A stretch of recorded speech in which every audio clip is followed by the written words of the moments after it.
بسم اللہ الرحمن الرحیم۔ اقرار باللسان و تصدیق بالقلب۔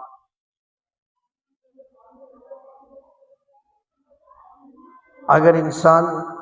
کلمہ پڑھتا ہے اور مسلمان ہوتا ہے اور ایک شخص کہے کہ میں ایمان والا ہوں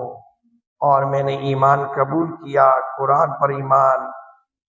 رسالت پر ایمان، اللہ پر ایمان، کتابوں پر ایمان، لیکن وہ صرف زبان سے کہے اقرار باللسان، تو اس کی کوئی بھی سند نہیں ہے اور اس کی کوئی بات تسلی سے بات مانی نہیں جائے گی،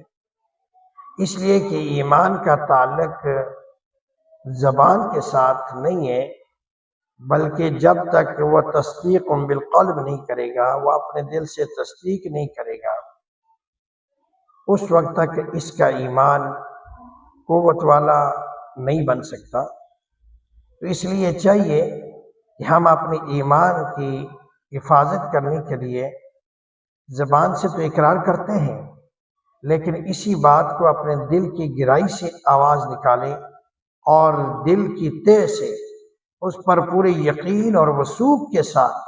اس پر ایمان لائیں، تب جا کر ایمان ہمارا مکمل ہوگا۔ اللہ ہمارا حامی نصیب۔